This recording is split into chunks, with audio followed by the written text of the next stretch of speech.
Première chose qu'on peut faire déjà, c'est partir sur un audit afin de s'assurer que les données qui remontent dans les outils sont fiables et que les décisions qui sont prises sur ces données sont donc basées sur des données qui sont correctes. Ensuite, on peut également se tourner vers des infrastructures server-side, par exemple, pour contourner les adblockers, contourner les protocoles de navigateurs. On peut également se concentrer sur la bannière de cookies afin de favoriser l'acceptation des cookies et donc favoriser la remontée de données dans les outils, augmenter le volume surtout de données qui sont présentes dans les outils.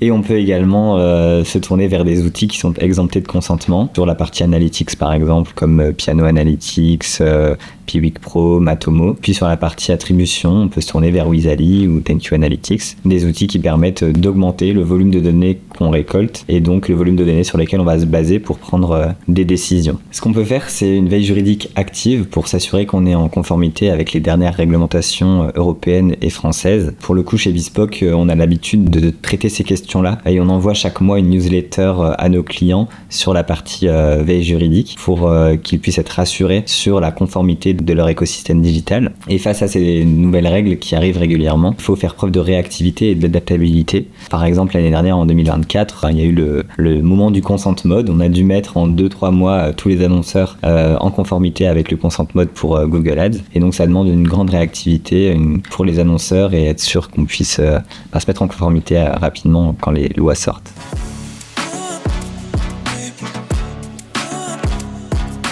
La Modern Data Stack, c'est une infrastructure de données dans l'entreprise, déjà qui est hébergée dans le cloud. C'est central dans la Modern Data Stack, l'hébergement dans le cloud. Et puis, c'est également un changement de paradigme, là où auparavant, on venait d'abord extraire les données, puis on les transformait et enfin on les chargeait pour les mettre à disposition du métier. Avec la Modern Data Stack, on vient extraire toujours cette donnée depuis les différentes sources, mais on vient la charger de façon brute dans les tables et ensuite, on va venir la transformer pour qu'elle soit parfaitement adapté aux besoins des métiers qu'on va pouvoir, depuis cette donnée, transformer dans le data warehouse, dans l'entrepôt de données de l'entreprise. On va pouvoir aller piocher dedans pour faire des dashboards, pour l'envoyer à une CDP par exemple, ou pour faire des analyses prédictives.